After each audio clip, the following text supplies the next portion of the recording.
I want to share with you the most fun piano exercises that I know. These exercises will not only help you improve your skills, but they are surprisingly enjoyable to practice. Now, I've given each exercise its own name, and as we go down the list, each exercise will get more challenging, but also more fun. Who doesn't like a good challenging exercise? The first exercise is a chromatic blossom. It's not too difficult, and it's just a good warm-up. It's really a chromatic scale that blossoms. Now let me show you a chromatic scale first. On the chromatic scale, we play every note. You play all the black notes with your middle finger, and you play all the white notes with your thumb, alternating. But when you get to a group of 2 white notes without a black note in between, you use your thumb and pointer finger, so your middle finger is back on the black note. But this exercise uses both hands, starting on D, and you add a note, and then you go back in. Then 2 notes, and then 3. You keep going out. It's a pretty simple exercise, and it's pretty enjoyable, but I think the next exercise is even more fun. This exercise is called the Rhythmic robot, and it helps you learn to coordinate your 2 hands, as well as work on precise, even 16th notes. To do this, you can choose any note. I'll choose G, and I'll play that with my left hand, and then my right hand comes in and plays with the thumb, up to an octave, and then back. So 4 notes, 1, 2, 3, 4.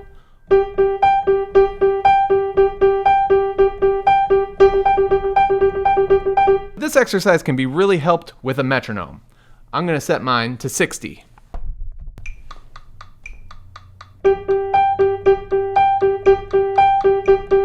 You see, if you don't have a good enough coordination between your hands, you won't lift your left hand in time to play your right. So you want to make sure you hear all 4 notes. Also, it helps to use a little forearm rotation. Let's try it a little faster. How about 90? All right, let's try 120.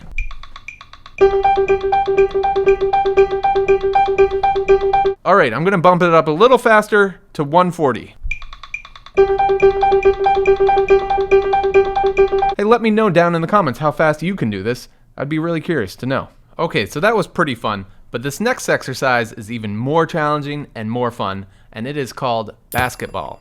This works on the ability to jump long distances without looking at your hand. We can start by doing an octave, C to C, and then we're going to work up 1 note each time, trying to make the jump without looking at your hand. Now, if you miss the shot, you can stop and make the adjustment to do it again. Feel free to look at the C down low that you're jumping from. Oh, and also it's nice to have a nice arcing movement of the hand. So you kind of toss your arm up and then let it fall. Kind of like a basketball soaring through the air.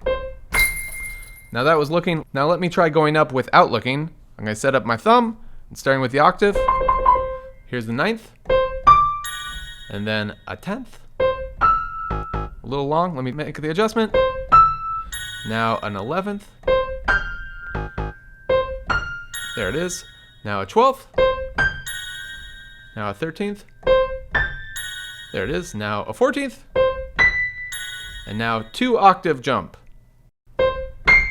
There it is. Let me try it again. 2 in a row. Now for 3. Speaking of 3s, let's try a 3-pointer, which is 3 octaves. I'm going to go from middle C and going up 1, 2, 3 octaves. Here we go. There it is. I'm going to try a half-court shot from this low C up to this almost highest C, a 6-octave shot. All right, ready? That was pretty close. Yo! All right, now is where things are going to get really challenging, and this is called scale juggler. Just playing a major scale, but we're going to do it as a polyrhythm, specifically the hemiola polyrhythm. Hemiola, the term for the musical ratio of 3 to 2. That's dividing a portion of time by 3 in one hand and dividing it by 2 in the other hand at the same time. Now, hemiolas are pretty common, but they're also a classic challenge for beginner pianists. To do the polyrhythm, we'll do it on 2 C's here. First, you play the notes together, and then we'll go right, left, right. and then together, right, left, right, together, right, left, right. All right, now let's start juggling some scales. What we're going to do is do triplets in the right hand and go up 3 octaves, and the left hand will do eighth notes, doing 2 octaves.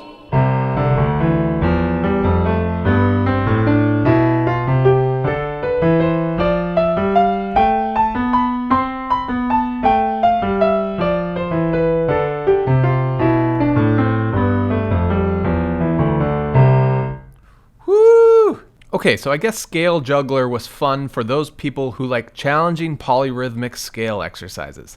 Now this last exercise is just straight up fun. It's the one-man band. We're going to recreate a band's rhythm section on the piano, playing bass, drums, chords, melody, all of that. Now let's start with just the kick and the snare, which is also going to be the bass and the chords. The kick and the bass will be down low, and the chords will be the snare drum, as in 1, 2, 3, 4. Now, let's do a chord progression. We'll do G minor to D minor to C minor, back to G minor. You could do any chord progression.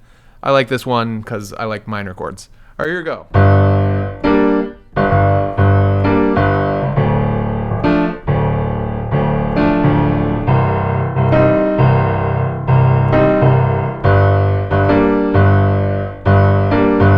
Now let's add like a hi-hat element, which is a steady eighth note, which means I have to do what I just did all in my left hand, so my right hand can play the steady eighth note.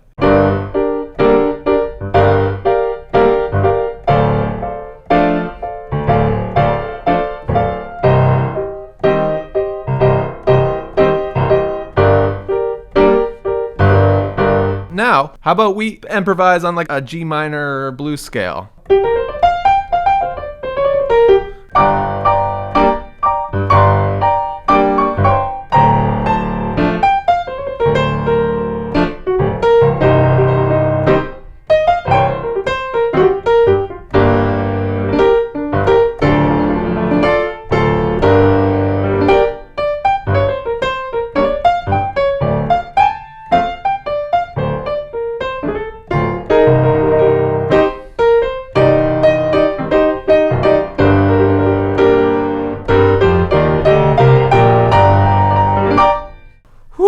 That is pretty fun stuff. It's also pretty hard, you know, moving all around, feeling the beat, moving the hands, keeping the chord progression, improvising. So please let me know if you tried any of these exercises and enjoyed them. I sure like them. I hope you did too. I'll see ya.